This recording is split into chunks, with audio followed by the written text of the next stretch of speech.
try to buy at least 1 or 2 homes a year. There was a friend of mine, she was like, I like this townhome, but I'm going to sell it. So I said, look, you go with me, you're going to save 5 to 6% on realtor fees. You don't need to lift a finger. I'll close. There's no contingencies. I'll be the inspector. I wasn't chomping at the bit for it. I told her the whole time, I want to make sure you're happy with where you're at.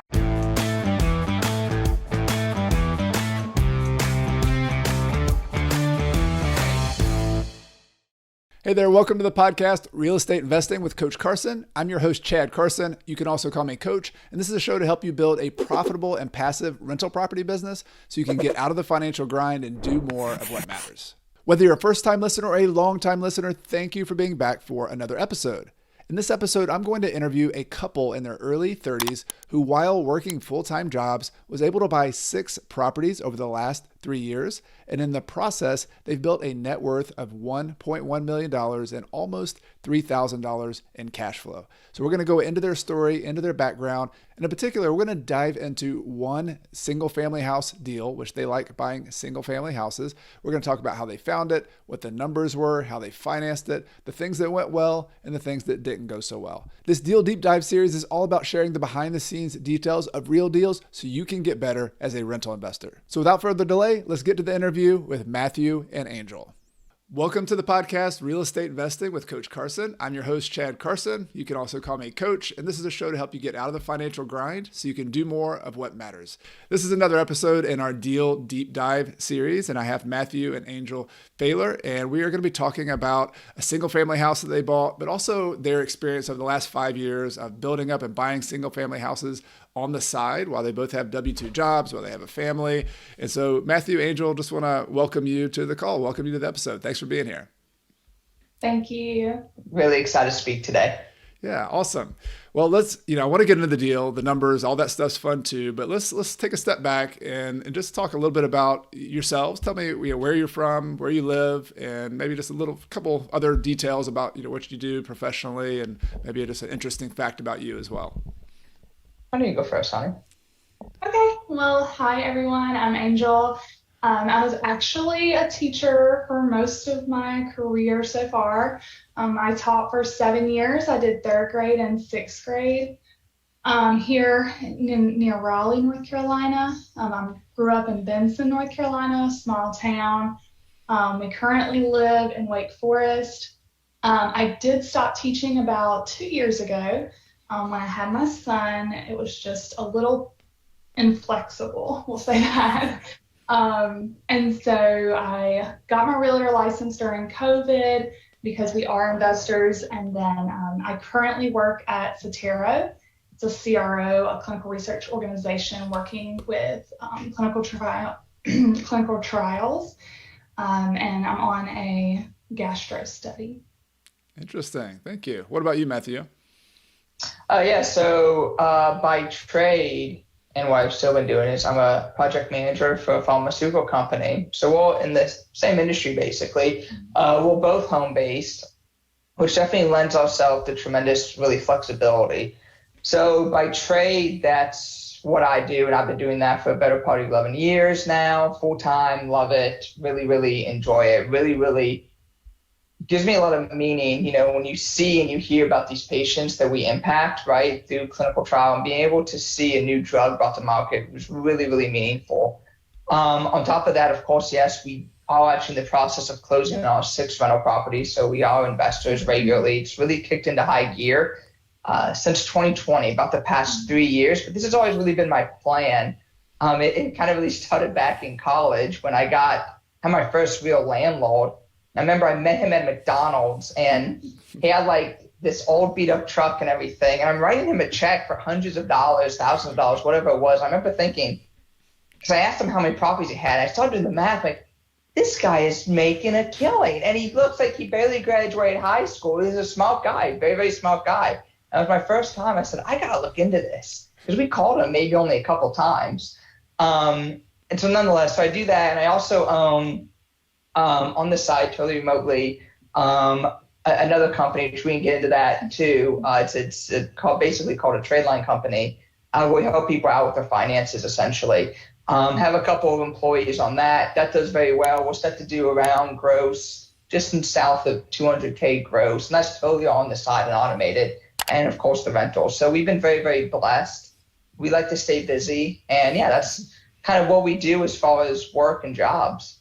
Love it. So you've kind of on the one hand got this traditional type income job and salary job in a, a rewarding and traditional kind of job environment. And then you're very entrepreneurial on the side. You're a real estate agent, angel, and investors, and have an entrepreneurship business. So I love it. That's a good, you're in the hustle mode. And I always like to ask people in the book I wrote, The Small Mighty Investor, I really emphasize like the phases of real estate investors' journey, and the starter phase, the wealth builder phase, and then all the way into like the ender or the harvester phase, where you're actually living off your income. Where would you consider yourself in that journey, that financial journey? I want to say wealth builder. We do feel like we're in the wealth building stage, because it has gotten to a point where I have looked, especially over the past couple of years, and it's like, wow, look at what the appreciation's done, mortgage pay down, etc. But sometimes I really don't feel that way. I do always kind of feel like we're still in the starter phase, because, thinking about everyone else out there, I'm always looking, and this is a problem I have personally, of like, well, this guy has 16 units, this guy has all his other units, I'm just over here with 6. And then I realized, man, so many people would love to have 6. And really, like in your book that you highlight, and you've highlighted a lot in the podcast, which really helped inspire me to have the opportunity to come on, is you really don't need that many to really change your life. And so I feel like we're definitely in the wealth building stage, and what really solidifies that is I'm having multiple people reach out to me and say, hey, can I have a copy of your lease? What do you do in this situation? Hey, I just had a friend of mine just yesterday reach out to me, a friend of a friend, say, hey, we're renewing a lease on this tenant. It's our first unit. What would you do? Do we do a walkthrough? How should we raise rent? Do we raise rent, etc.? And that's when it really has recently hit me saying, okay, I think we're starting to be looked at more as like having a lot of experience in this, even though sometimes I tend to sell myself a little short, feeling like, no, I have so much more to do. So many people have done so much more. But then I realized, no, actually, we're very, very blessed and in a fantastic position. Yeah, so well said. I think we all underestimate how far we've come in our journey. Like we're always, especially if you're ambitious like the two of you are, and I think put myself in that category as well. We're always looking forward. What's next? What's next? Let's do the next thing. And then you forget to look back and say, wow, look how far I've come from the very beginning. So very helpful there. And just before we get into the deal too, I thought it was really interesting when we first emailed Matthew, you were sharing a story about kind of a geographic quirk that we had where the two of you were, and with your family, with your son, were traveling to Granada, Spain, and you were listening, you were in the train from Madrid to Granada listening to a podcast, which happened to be my podcast, talking about the subject we just discussed. I don't know if there's anything else you wanted to say about that, but I thought that was pretty cool that you're on your way to Granada listening to my podcast talking about keeping it small and mighty. Yeah, and there's been a few times I think we all can point to our careers, our investment careers, what have you, points in life where there's a paradigm shift. Almost everyone kind of has that story, and I think this is one of them. One is that McDonald's story I just shared where I said, I got to get into real estate, and I stayed that way, picked a neighborhood out from 2016 saying I want to buy there and I want a house hack, and that happened, fortunately. But for this story, we were doing a trip to Spain, about a weekend trip to Spain with myself and our little guy, a little 1-year-old. Yes, we all that crazy to take him there. He did fantastic. And we were on the train to Granada. I was into a podcast. She was asleep. Miller, our son, was also asleep. And I was going through what I just mentioned earlier, saying like, what can we do? This isn't going as fast as I want it. I really need to be doing these bigger units, like all these other things. And in that podcast, I was listening to you, and we were on our way to Granada, ironically. And in that podcast, you mentioned a story about two couples. One was had several massive units, 18 units, 24 units, a massive empire, bringing in, I think the number was like $50,000 a month, tremendous, great income. And the other one was just a more typical family. They were bringing in 10. They had been doing this for 20, 30 years or so. And they were both on a trip to Europe.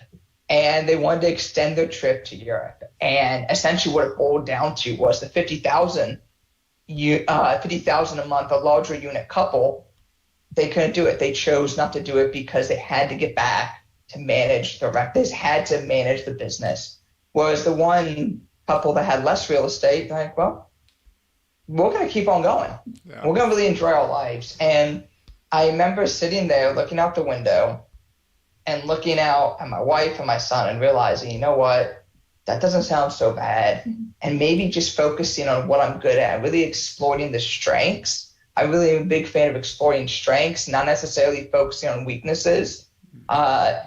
Maybe we just keep doing that. We're good at the single family rental thing. We know the market. I'd love to expand into more things, like a mobile home park, for example. I know that's out there, but I really would want to do that at some point. But for now, like, why am I putting so much internal pressure on myself and us to do more, when really what we're doing now is going to be able to more than give us that type of lifestyle where we can be in Granada, where we can go to Spain. My wife, she speaks French fluently. Her family is French too. We actually got engaged in the hometown that her grandmother actually even escaped the Nazis from. Great story that I don't want us to thought thunder there. And being able to have that opportunity and not necessarily have the rentals own us, but have us own the rentals. And we don't need to be, Mr. and Mrs. Trump over here. We can have a nice, a decent portfolio and live the life we're looking to live. So I love that story. I love the background. Angel, I wanted to ask you just about, before we get into I think the details of this deal, we'll kind of show the business model that you've both chosen to take. But I'm curious from your standpoint, in terms of getting into real estate investing, being interested in this, was this something that you were also like drawn to early, or was it something later on? Like, how did the conversation go between you and Matthew to get into this? Yeah, so actually in college, I thought about buying a house that I really liked in Benson. Come to find out, the price was definitely out of my budget as a college student because there was a lot more land than I originally thought. So that kind of flew out the window, but I was thinking, I've got that like house hacking mentality going. And it just kind of went stagnant. Of course, I'm in college and then I became a teacher. So, the money wasn't flowing in at the time. Mm-hmm. However, once, I met Matt, we started talking. I knew he had a passion for real estate. His best friend's dad is into it. So he was talking to him a lot. Mm-hmm. I decided, okay, let's, get on this train. We became good partners in the, in the business. And then, basically I decided to get my real estate license because we were paying these realtors, commissions when we could have been keeping them for ourselves or getting lower prices on these houses by, removing the commission altogether. So during COVID is when I decided to get the real estate license, since this was going to be an ongoing thing.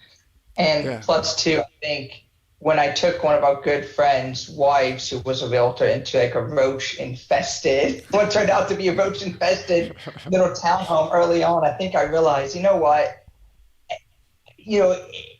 was hesitant to look at deals because I didn't want to just send my realtors, who I liked, around the ringer. So I said, honey, I expressed, honey, would you want to do this? And she said, absolutely. And she has since done other deals too, as well. She's closed multiple deals. Actually, here. The deal we're going to talk about today, predominantly, the girl who sold us her house, she ended up using me as her realtor to buy her next house. So yep, it just kind of works out sometimes. Which helped pay for a fence at this new house, which we just moved into about 6 months ago. So it's all full circle, and it's amazing how things kind of start to get connected and how they flow. Yeah, I love it. There's so many different ways to approach real estate investing. There's some fundamentals, but I like how you've customized it for yourself, and you had that opportunity in your life. You're changing careers, and I got my real estate license as well, but I didn't do it right off the bat. But a lot of people ask me, like, should you get real estate license to be an investor? And I always say you don't need it. Like, an investing is kind of a separate thing, but it does. If you're interested in it, it's so complementary to it. It's basically a side hustle that has the similar skills. You have to go, there's different skills selling somebody else's house. But the fact that you've gotten into it makes a ton of sense, and it really can help you accelerate your real estate skills. And so that's really cool. And so let's use that to transition to this particular property. So you guys, like in general, 7 years ago, you said kind of got started, but really 2020. So 3 years ago is when you really got into accelerating your real Yeah. estate investing. This particular deal was kind of the middle of that period where you started growing and trying to buy more properties. And so let's just start with like the kind of chronological journey of a deal. Like, how did you find it? Like, where did this, people always ask, like, how do you even figure out where a good deal is? Like, how did this deal land in your life? So it really is a big thing. I think a lot of folks tend to get lost, and I know I did too, as far as how to find a good deal. Wholesalers, MLS, some sketchy person on Facebook, who knows, right? And those can absolutely work. One thing that I've always done is not out of boastfulness, but to broadcast that we are in real estate. We like to buy real estate. We can't buy everything, but we try to buy at least one or two homes a year. And when doing that, you keep telling people that, they keep that in mind. So as a friend of mine, she lived in Clayton. We also lived in Clayton, North Carolina. It's in Johnston County. Boulders Wake County is one of the fastest growing counties in the United States. We were blessed to be so close to it. And she was like, look, I'm looking to move in with my boyfriend. We're getting serious, and I like this townhome, but I'm going to sell it. Would you be interested in it? And I said, and I started out to manage expectations. I said, I would, but based on rents and prices at the time, it's like I don't know if I can give you exactly what you want, because prices were in the middle of skyrocketing. Rents had not quite kept up yet. Little did I know prices will still go up higher, and rents would actually were on the cusp of exploding. And I framed it like that, but we still went ahead. We met up, we talked, and I ran some numbers. I said, look, you go with me. I may not be able to give you the highest price, but you don't have to. You're going to save 5 to 6% realtor fees. We don't do any realtor fees, and just be you and me. My wife's a realtor, one of your good friends, and I think even a potential bridesmaid even is going to be is a realtor as well. So we both kind of have quasi realtors looking at it too, and I want you to take it, have anyone else look at it. But with us, you're going to get ease of use. You don't need to lift a finger. I'll close. There's no contingencies. You know me. I've closed before in the past. I don't need to sell a house. You don't need to worry about anything falling apart. You don't need to have somebody coming in there and looking at your house. And really, I address a lot of those concerns. She's worked from home. She didn't want people to go through her house, and most people don't. And she could avoid all that. So that's kind of really how it started. I gave her a number, and I also broke down, like, here's what you would get with this number. You're going to get virtually every single thing, every dollar. What you get with a number that's maybe, the number was 222,500 at the time. I said, with any other number, you're going to get a similar amount. And it was funny. We talked about towards the end of the conversation. She said that's great, but let me show you something. She pulled out her phone. She showed me an offer from one of those big box, like, open door offer pad. I believe it was offer pad in this situation, and it was for around like $250 or so. $250. I remember thinking, I knew then I could do one of two things. The math just want to work out, and in that situation, I could have done one or two things. I could have put that aside and say, yeah, but this. No, I needed to validate why she was showing that to me. So I said, yes, you're right, 250, 100%. But with that said, we have to consider, they're going to charge fees. It could potentially change. Me, the inspection, it's going to be me. I'll be the inspector because I happen to have a house that's built by the same builder. And that, I think that really ultimately convinced her, and the trust too that I was able to give. And also I wasn't chomping at the bit for it. That's something I've learned I can get into later. In our current deal that we're closing on next week, is you don't want to come out there chomping at the bit saying you want it. And then it turns around, the seller starts chasing you, which has happened somewhat in this case, and really in my most recent case, which we can maybe touch on. And I think she was comfortable with that, and I wanted to make sure, I told her the whole time, I want to make sure you're comfortable and you're happy with where you're at. So I want to talk about the numbers. I'm going to set that aside for a moment, but I think the human aspect of it is the whole story you've explained there is so interesting, because I tell people that like doing a deal is like a puzzle. And when you're talking to somebody and negotiating, quote, negotiating, I feel like it's a conversation more than a negotiation, but you are always like turning puzzle pieces over. And it sounds like what you were doing is you listened a lot, I'm sure, and to try to understand her. You happen to know her and her situation a little bit more, but it's really interesting, those little, I don't know if it's intuitive or something you've learned, but just turning over some of those the pain points or the things that were important to her, or trying those out. That's such a subtle but important part of a negotiation when you get face to face. And I have found you're not going to win every deal, right? But the fact that you're a person, you're sitting in front of that person, you're being honest with them, you're authentic, you're not trying to like, schmooze them or like pull one over on them. That compared to a big company, you may or may not be able to do the same finances, but there's a trust that happens. And it sounds like there was a trust, and that probably was the significant part of you getting the deal compared to other options she might have gone with. Yeah. I actually lived with her for 2 years post college. And so she's a very straightforward person. She likes it up front, and doesn't like to be around the bush, so to speak. So yeah. No, that makes sense. Okay. So there's a lot more we could say there, but I just want people to like highlight that about the human side of the deal. And of course there's a number side of the deal. So behind the scenes, you're doing your numbers. And so maybe talk, we could get into all sorts of details, but maybe just like highlights of when you say the deal can only work at these numbers, like what were you looking at? Like what were the main and most important factors for you to say this is a good deal or this is not a good deal? Yeah. So we have a certain 5 box that we look at, and it works for us. I'm not saying it works for everybody, but we look for a certain price point, which this was absolutely in, but we also look for a certain cash flow, accounting for CapEx, vacancies, maintenance, and of course, mortgage insurance, etc. So we look for anything it has to be at least $250 cash flow after everything. And then this is something that I've always done, and a lot of people look at me like I'm crazy when I do it for single family home. I like it to have at least a 6% cap rate, even though it's a single family home. I know it's a metric. Everyone says don't worry about single family homes. I'm sure I'll get comments on it.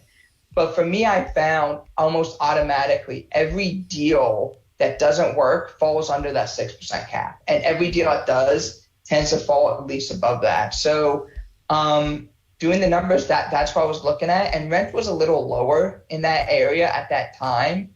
It hadn't quite caught up with prices. Do you remember what it was at the time when you were running the numbers? What were the estimated rent going to be? So the estimated rent, I was like $1,500, maybe $1,550 max. Okay. We bought the house for $223. Got it. All right. Well, I want to make one comment about your cap rate. So I've done that for years as well. And there's another term that I also use. Cap rate is a commercial real estate term for basically if you assume that the property was owned without debt. It's like the cash on cash return if you didn't have any debt on the property. So like a 6% cap rate, I also call it an unleveraged yield. And it's like the amount of money you would make from the cash flow if you had $223,000 to buy it, which most people use leverage. But I love using that. In fact, it's probably the most important criteria I look at on a deal, but for the same exact reasons you've said that, because I can compare apples with apples. Like I can say, all right, this property is a 6%. This other property, which is in a worse area, I at least need to get a 7 or 8% or 9%. Like, so you can kind of compare and contrast with a kind of good standardized number. Because when you start using down payments and cash flow, like those could change depending on the interest rate, the down payment. So I'm just confirming what you're saying there. I think it's a important part of my own analysis as well. It standardizes things, and I tend to get a little bit tunnel vision. Angel does a great job of pulling me out sometimes, pulling my head out of the numbers. So it helps level the playing field. Yeah, very good. All right. So you had your numbers, and you had a buy box, you had your numbers. You're looking at the numbers, but you're also looking at the location, making sure this is a location that has good promise. So so ultimately she accepted your offer, I assume. And is that correct? And you decided to go forward with it? Got it. She accepted it at $223. I believe she did include the stackable washer and dryer, so she, wanted to round up on that. We did do some research before accepting the offer just to see, okay, how much are these? And There weren't a lot on Facebook Marketplace, so it worked for us. So it was a very fair, good deal, and I'm not gonna haggle over 500, but sure, so it was fair. It was a great deal. Got it. Okay, good. So you sign a contract, you're moving forward with a deal. Let's talk about your financing, because this is a question everybody always has. Like, how do you actually come up with the money to do the deal? So would you mind getting into some of the details, maybe of the type of financing, the down payment you had to make, and what kind of terms, interest rate, payment, that kind of stuff ended up ultimately coming with your financing?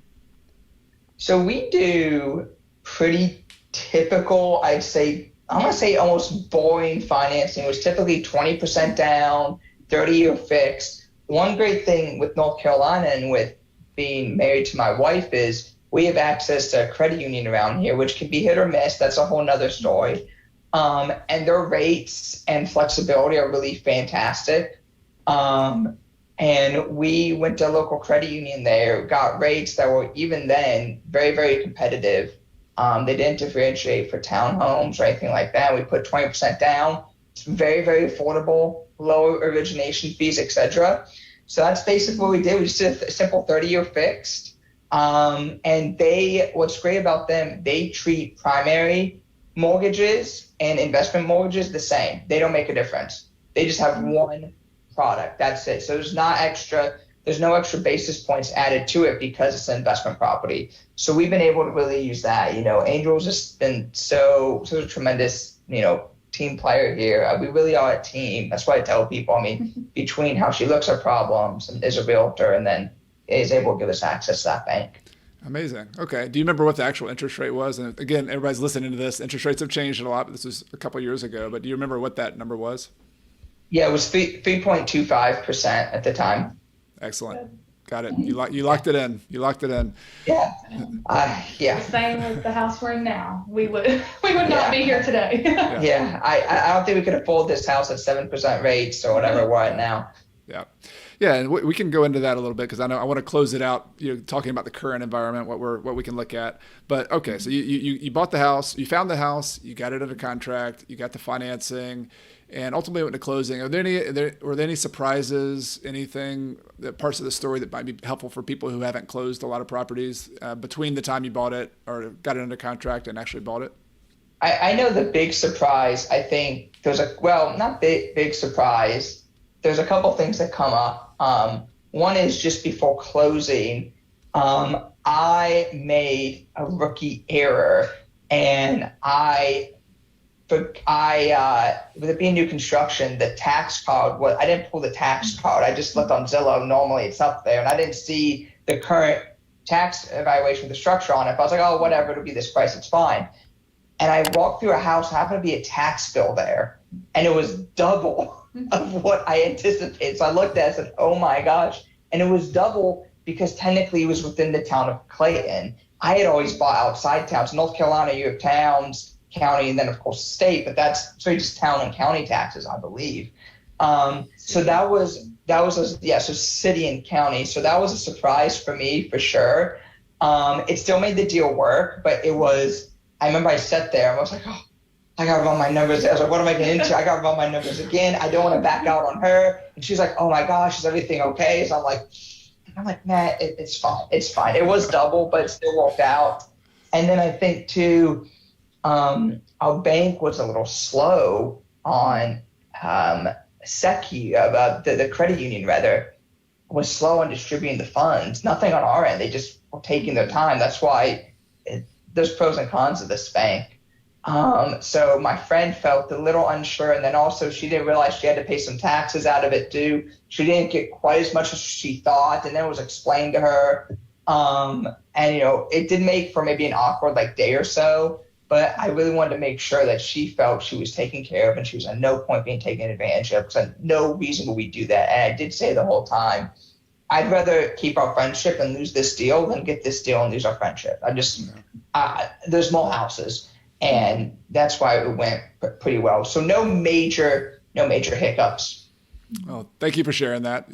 My business partner and I, early in our career, I think my business partner was the one that came up with this, but we always said, we know we're going to make mistakes. Some of these are going to cost money. we're just going to go ahead and call those seminars right now. Like these are just classes that we have to take. So you just took a property tax class, and if it was $1,000 class or whatever it was, it's like, all right, I paid $1,000. It was literally about $1,000. And Yeah. I've had a lot of those learning experiences, from crawl spaces to roofs, you name it. We've spent money pulling out on crawl spaces. Yeah, don't get me started on crawl.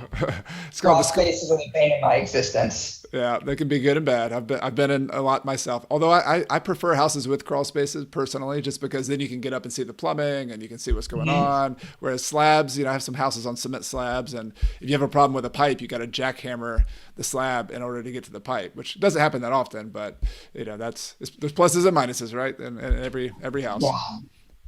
All right. I would totally agree. Great. Well, thanks for sharing the details and the good and the bad. I think they're very helpful. So we're going to fast forward. You own this property. You now have multiple properties. Would you tell maybe just kind of the highlights of the story of getting it rented, and then we can get into some of the kind of summary of all the numbers once you had the dust settled on this deal? Yeah, so really cool. And I'll let you finish half of this part, but I happened to be on the way to a bachelor party. And I was literally in the airport lounge getting it all set up, getting ready to push the button to post on apartments.com and Zillow and everything.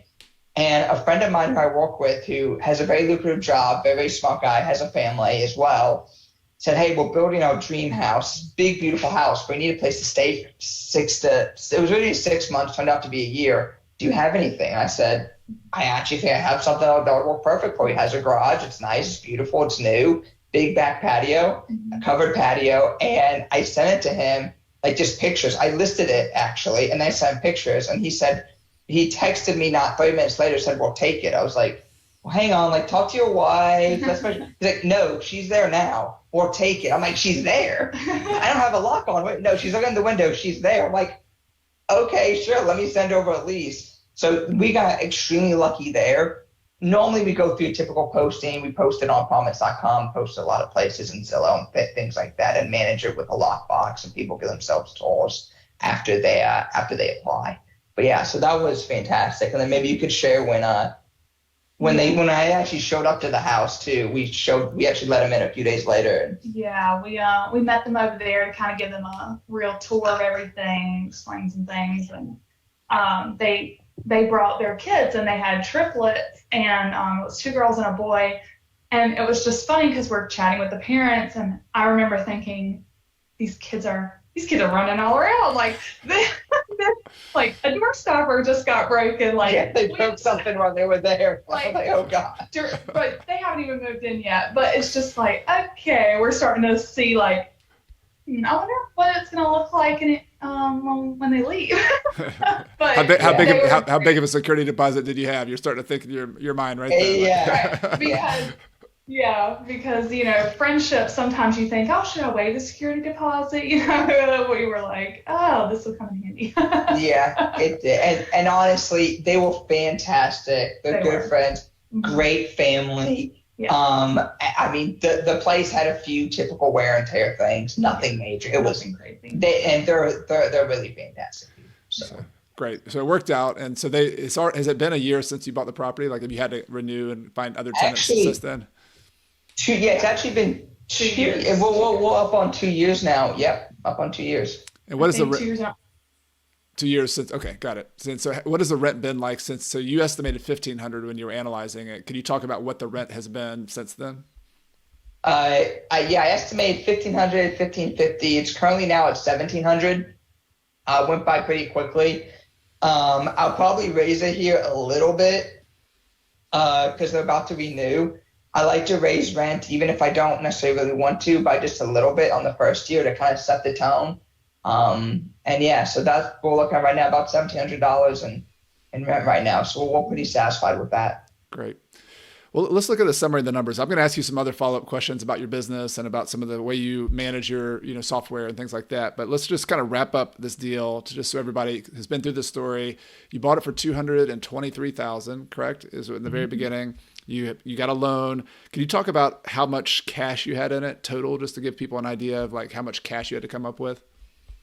It was $45,000 is what we had to do. Basically, cash to close. Essentially, it was right there, like 45. And so it's a relatively new property. You didn't have to put in a lot of, major repairs. It was just some cleanup and things like that. Yep, pretty much some cleanup, some touch up paint, changing a few things here and there. Not too bad. I did the inspection myself, so Yep. Good or bad. It hasn't fallen down yet, so I think it's okay. Do you know how old the property is? How old the house is? 2019, so it was very new, Love it. very new. Yeah, we've bought a few newer houses in our time as well, and those have been, sometimes they start off with a little tougher cash flow because you're paying a little more premium, but man, they are excellent long-term rentals the newer the house is. So I think that's amazing. All right, so you 223,000 purchase, 45,000 cash invested. The rent now is about $1,700. If you had to summarize the rental cash flow, you said you had a goal of 250 in cash flow. Like, what's the cash flow situation look like now, ongoing? Yeah, so the cash flow right now is from what we're currently seeing. Unfortunately, the HOA, of course, has raised some things. Taxes have gone up, so we're currently at $368 a month. That's assuming our maintenance of $1,000 a year, right? That's assuming vacancy of 5%, et cetera. I really try not to fudge the numbers because one thing is for certain: taxes are going to go up and HOAs are going to go up, and that's what we've unfortunately already seen here. But even then, the equity buildup in the property has just been absolutely tremendous. We walked into equity from day one, and it's continued to go up. So we've been pretty happy with it. Do you have an idea what the current value is now, a couple of years later? 300. We're at 300. So we bought it 2 years ago for 223. It's currently at 300. I mean, and we haven't heard a peep out of really We've the had some current great tenants. tenants. We've been blessed, and the tenants that are there now, I think, are going to be there for at least another year. They'll renew, no problem. Yeah, great. I want to highlight just what you're doing here, because we go back to the beginning of your story. You're in wealth builder phase. You're trying to grow your wealth, and you have some long-term goals that you're trying to accomplish. I love the granular nature of looking at this deal, because think about, you've put $45,000 into a deal. It's making positive cash flow right now. You have a long-term mortgage, so that's only going to get better as rents go up. But then you have this $45,000 has turned into, what is that? At least 80,000 maybe, or 90, almost $7,000, yeah. Yeah, 100, you're pushing on 100. So that 40,000, the name of this game as a wealth builder is turning that 45,000 into 100,000 and then 200,000. Like, that's, if you stack up these deals, that 45,000 could, done 5-6 times can turn into $1 million. Right. And so that's pretty, what do you think about that? Like, that's kind of cool to think about the big picture of where this is all going. Yeah, we actually talk a lot about big picture. Just for instance, our son, we think college. Everybody's like, "Oh, we gotta have a college fund and stuff." And I told my husband, 5.9, yeah. I was like, "We got a property. We'll just sell a property. That's a college fund. We can have him manage one, get him into the business. There's just lots of opportunity for growth." Yeah, when you buy a property or two every year as well, you're very flexible. If you need to sell or refinance a house for college, it's not like one big apartment complex, which is positive and negative, right? But it's like pieces of chess on a chessboard. You could sell these properties, you could trade properties. Like, there's a lot of options over time. Yeah, something stuck with me as well, and this may have come from you, but I think too often a lot of novice investors or non-investors look at cash flow. It's like, well, why do I want to spend all this money? I can take 45 grand and get a brand new, beautiful SUV. Why do I want to just make $200, $250, $300? I'm saying, no, that just keeps the lights on in my mind. That's how I look at cash flow. It keeps the lights on, keeps you moving forward. The big thing is in 4, 5, 10, 15 years, well, then you have that massive asset. And then, hey, what if you just want to do a cash out refi and just pull out about $30K, just about $40K from 1, 2, 3, 4, 5, 6 properties. Now you got 125, 150K, and chances are at that point your rents increased, and if hopefully interest rates go down, you may not even notice much of a difference, but you have that tax-free money now. You just have so many options, especially with things like 529s, which are fantastic. Don't get me wrong. I feel like the government could toy with that tomorrow. I think real estate, they can do the same thing, sure, but I think it's less likely. I think there's more flexibility there. And that's why we much more prefer this. And to be honest, every really, really, really wealthy person I've talked to, not just like worth 1 or 2 or 3 million, I'm talking north of 10, they don't have 529s. They don't. No, there's some, they have other assets that they've used, and just makes me wonder, okay, maybe I should start copying that to an extent. Yep. No, I'm with you. My wife and I have 2 houses that we've lived in and then have rented out, or the current one we're in now, and then the other one we used to live in, and then we had a 4-plex that we lived in when we first got married. And we had the same conversation. We're like, okay, this is our youngest daughter's college fund here. Today is worth 200. 10 years from now, actually she's growing up now, she's 12. And so she'll, 6 years from now when she goes to college, that she's getting closer and closer. But it's scary. It's very scary for me, but it keeps up with college. Plus, I'm going to remind them that you need to be a little entrepreneurial and kind of get your own, some scholarships too. We'll match some of that. We'll give you a down payment on college, but I'm not that worried about it, I guess is my point. I'm with you. Like if you have these growing assets with decent leverage, especially when you're growing and then the rent's going up, the values are going up, you have so many options. Like you can tap into those for a lot of different needs. And I agree with you too on the cash flow idea. Like when I first started, I always thought just cash flow. And I still think it's the engine of growth. Like it's the main thing, but the cash flow that's important is not just today. Like you're not going to live off the cash flow today. You're going to live off the cash flow 10 years from now or 7 years from now or 15 years from now. And if those rents go up and if you pay the loan off, instead of a $300 cash flow you're getting today, that could be a $1,200 cash flow, $1,500 cash flow, whenever you start using it. So it takes some future thinking, and it takes some long-term thinking, which you guys have in spades and you're doing a great job of. So I want to confirm and congratulate you on what you've done so far. Now you own 6 properties, or you're about to own 6 properties, and you're doing it slowly, deliberately, but this is a excellent deal. Good location. The numbers don't jump off the page like if you had like a multi-unit apartment and that kind of, but this is a solid property. Like this is going to do really well. I think, going to your book too, it's attainable. It's reachable for people, I don't know, but hearing these crazy rehabs people do, it's amazing, makes great stories. And it's so true. I want to hear about them. Don't get me wrong. We need to aspire for that. I always say shoot for the stars, hit the moon. But at the same time, this is something that people can do. Not just anyone, yes. But, it's definitely possible, and you do a few of these and it can definitely become quickly life-changing. And we've definitely been blessed. We've definitely seen it and definitely noticed it so far. So we're going to keep on chugging along. It may not be the most sexy thing, but, for us, it's great. We think it's going to help us hit our goals for sure. Yeah, I 100% see that coming. Well, I want to let's look back on this deal. Let's look back on the last 3 years and maybe even 5-6 years that you've been doing this. From each of you, I'd love to hear some just reflections on maybe things that you would repeat and have gone well, and maybe other things that would be lessons that you could share with people that maybe, hey, I might do this thing a little differently or could change this up. So anything come to mind for either one of you and those lessons? I would say the crawl spaces have just stuck with me. They've been a pain point, honestly. I would just say definitely inspect, definitely go through your due diligence on that, because we have definitely had to, lose $1,000 or $2,000 here and there. But it worked out in the long term. We're not thinking $20,000 into something, we're losing $1,000. So that's definitely a lesson learned. Just recently, I think sticking firm is also a good lesson. And the deal we just got, we just had a number and we were like, we're not going above that number. And they did, they countered twice, and then they were like, okay, fine, we'll just meet you where you're at. So, sometimes it doesn't work, but sometimes it does. Yeah, in that particular case, it went on for like 2 weeks. I'll be honest, Carson. I was already getting quotes for an outdoor kitchen I was going to put outside. So I was like, well, we'll just do an outdoor kitchen instead at our current house. Like, fine, and then we'll get back from Scotland and we'll look again.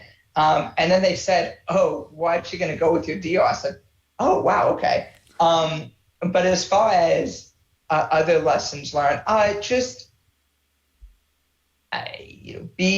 learn to be, and I hate this word, but learn to be satisfied. I think, learn to try not to put as much pressure on yourself. I think a lot of times some of us, we either get lost in the numbers oh, we put a lot of pressure on ourselves. I think we need to be doing this and that, be taking unnecessary risks. But overall, I think we've done a lot of things right. In the future, I want to bring on property management. I'm a big fan of delegation and bringing on experts to really make your life easier. I think we're getting to a point now with everything else. If I didn't have a remote job, we didn't have remote jobs, we couldn't do all this just because it saves us time from commuting back and forth or being able to step away and take a phone call for 5 minutes. So I think in the future, though, bringing on property management is big. As far as lessons, we've been blessed. We've been blessed. We've been lucky. I think too, like a lot of times it's hard to just go and do it, make that decision to jump in. So for me personally, I know a lot of people would make a lot of excuses. There's all these horror stories out there about rental properties. And I think you just have to kind of push that to the side and, again, crunch numbers, see what works for you. What works for them is not always going to work for you. Yep. Sure. Yeah. And I'm still speaking on the horror story. I'm still waiting on my 2 a.m. phone call that everyone always talks about. I've been sitting here looking for it. It hasn't come yet. So we'll see. It will come. I just don't know when. Yeah, it's eventually. You own properties 20, 30 years. But, the thing is, people always tell me that, and I always ask, like, what's your job? Where do you work? And they, I'm a teacher, I'm a nurse, I'm a doctor, whatever. Like, well, have you had a call where you had an emergency or something? You had to go in from your job before? Like, yeah. Like, how often does that happen? Like, well, once a year, twice a year. I don't like. Real estate has its issues, just like anything else, but it's a much more passive than your job. I can promise you that. Yeah. And so that you got to keep it in perspective, right? Like, yes, you're going to have some problems that you're going to have to deal with, but over time, like to your point, Angel, like you kind of jump in and you learn how to deal with those, and you build resources, and you have a team. In your case, you have a team of the two of you, and you have a network of people. So yeah, you can handle it, but it's not the end of the world either. So Angel, I have to ask, because it's just my curiosity was tingling with the crawl space. You mentioned it was a problem, but if you don't mind getting into specifics, people are going to be like, what was the crawl space? What happened with the crawl space? Like, what was this? So what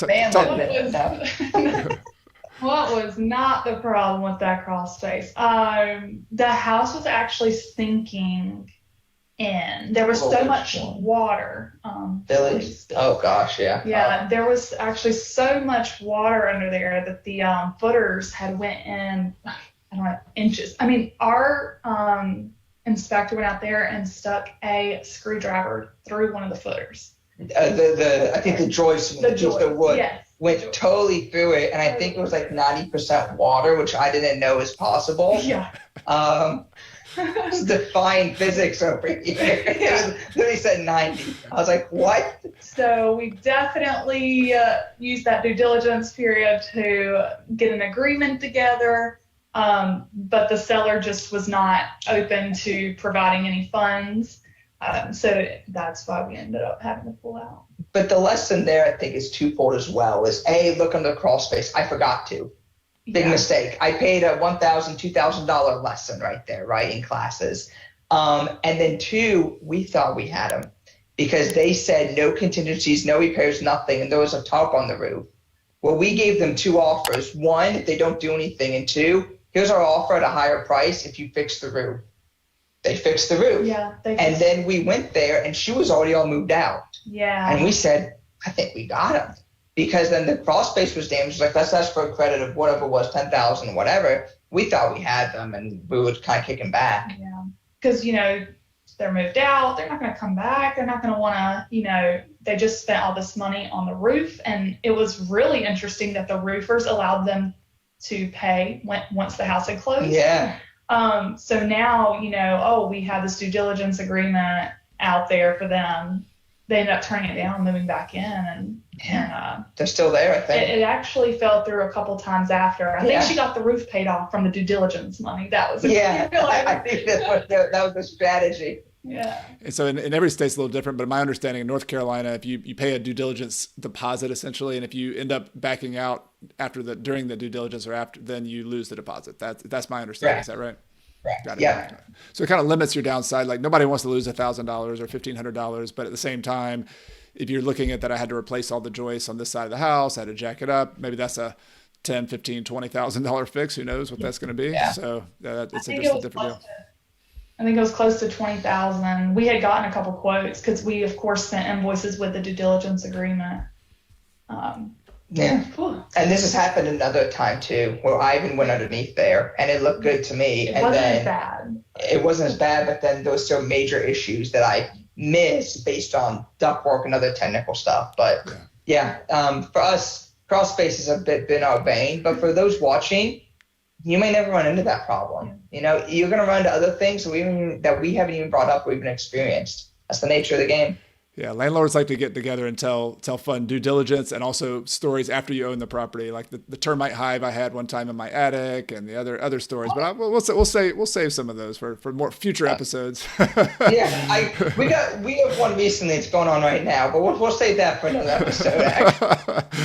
No, I love it. So lesson there: get an inspector, get some help. You know, you don't have to know every single thing, but an inspector can help you figure out when you have problems that are beyond the scope of what you can normally handle. So good lesson. All right. So I want to kind of, my last question for you is, people are listening to this. They're going to be at various stages of their own careers as a real estate investor. They might be brand new and not even started. They might be already in the game, but would you have advice for them, or what would be your advice for anybody who's kind of in the trenches, doing like you're doing, they're journeying as a real estate investor? Like what advice would you give them to help them take that journey, especially when they're in the trenches and just in the middle of doing the climb? I think there's two big things. One is be careful who you take advice from.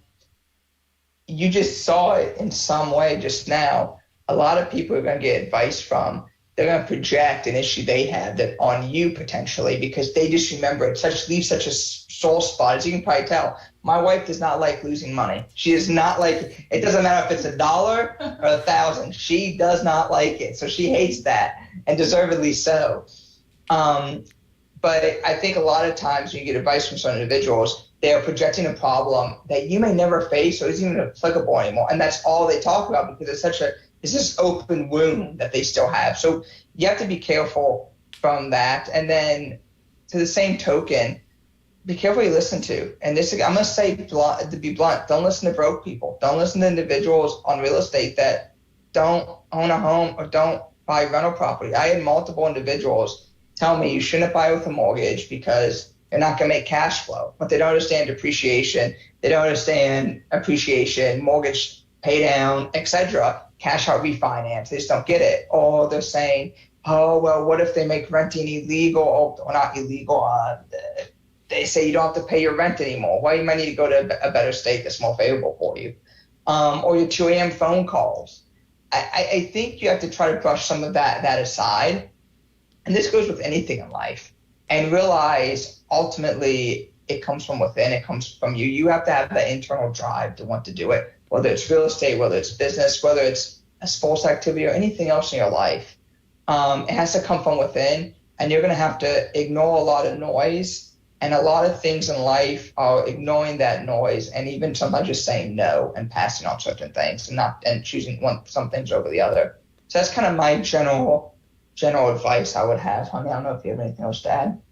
I would also say, like, just take that step. You know, a lot of new things are scary, right? We don't always know what's to come. But I know a lot of people who will say, oh, I want to do this or I want to do that, but I don't really know, do I have the skill? Do I have this? I think, just jumping into it, not head first, but in a smart way, talking to people who have done it. Really, I know with us, I have certain opinions sometimes, and we have to talk through them. Like, he gave me 3 different scenarios on why we shouldn't pay off our townhome, because initially that was like my plan. I didn't want to be in debt.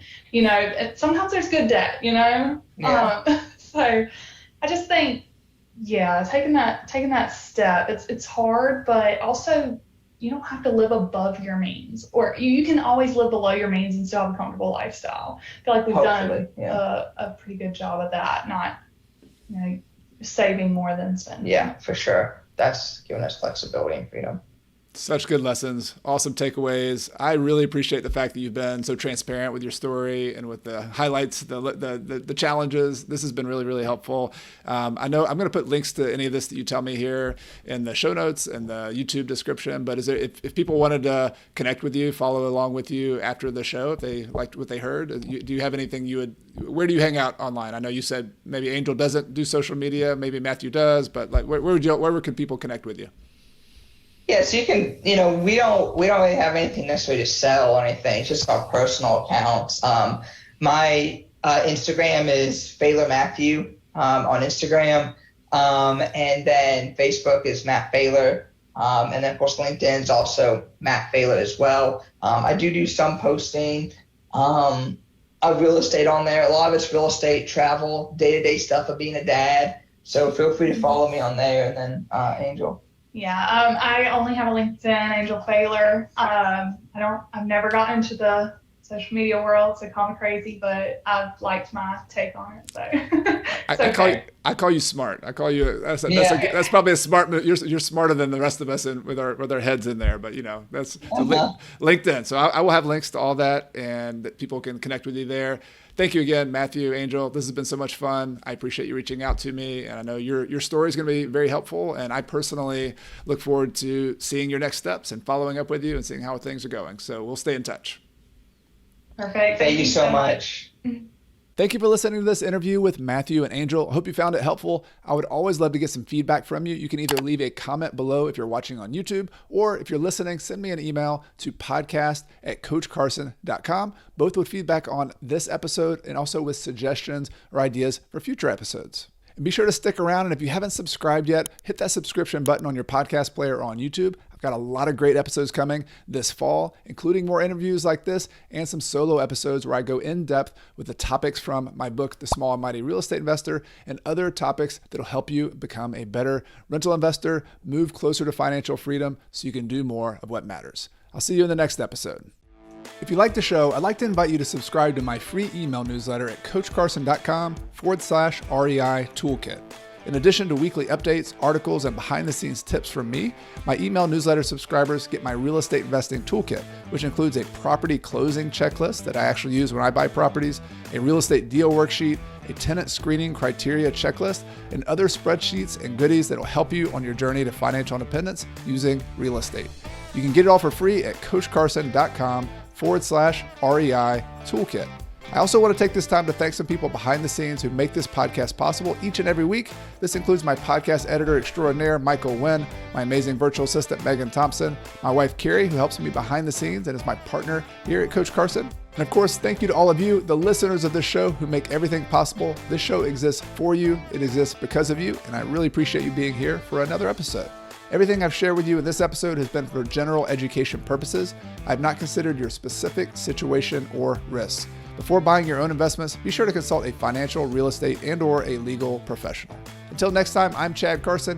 You can also call me Coach, and this is a show all about helping you get out of the financial grind so you can do more of what matters. See you next time.